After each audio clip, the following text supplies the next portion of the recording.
ನನ್ನ ಹೆಸರು ಶ್ರೀರಾಮ್ ಕುಲಕರ್ಣಿ. ನಾನು ಮೂಲಭೂತ ಕರ್ತವ್ಯಗಳ ಪರಿಚಯ ಹೇಳುತ್ತೇನೆ. ಭಾರತದ ಸಂವಿಧಾನದ ಭಾಗ ವಿಧ 51 ಅಡಿಯಲ್ಲಿ 11 ಮೂಲಭೂತ ಹಕ್ಕುಗಳು 1976ನೇ 42ನೇ ತಿದ್ದುಪಡಿ ಪಟ್ಟಿ ಮಾಡಲಾಗಿದೆ. ಇವು ಪ್ರತಿಯೊಬ್ಬ ನೌಕರಿಯರು ಸಂವಿಧಾನ, ರಾಷ್ಟ್ರಧ್ವಜ ಮತ್ತು ರಾಷ್ಟ್ರಗೀತೆಯನ್ನು ಗೌರವಿಸಿ ದೇಶದ ಐಕ್ಯತೆ ಕಾಪಾಡುವುದು, ಪರಿಸರದ ಸಂರಕ್ಷಣೆ ಮತ್ತು ವೈಜ್ಞಾನಿಕ ಮನೋಭಾವ ಬೆಳೆಸಿಕೊಳ್ಳುವ ಜವಾಬ್ದಾರಿಗಳಿವೆ.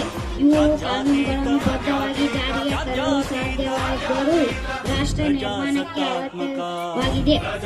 ಸಂವಿಧಾನದ ಪಾಲನೆ: ಸಂವಿಧಾನದ ಆದರ್ಶಗಳನ್ನು, ರಾಷ್ಟ್ರಧ್ವಜ ಮತ್ತು ರಾಷ್ಟ್ರಗೀತೆಯನ್ನು ಗೌರವಿಸಬೇಕು. ಸ್ವಾತಂತ್ರ್ಯ ಹೋರಾಟದ ಆದರ್ಶಗಳು: ಸ್ವಾತಂತ್ರ್ಯ ಹೋರಾಟದ ಸ್ಫೂರ್ತಿ ನೀಡಿದ ಆದರ್ಶಗಳನ್ನು ಅನುಸರಿಸುವುದು.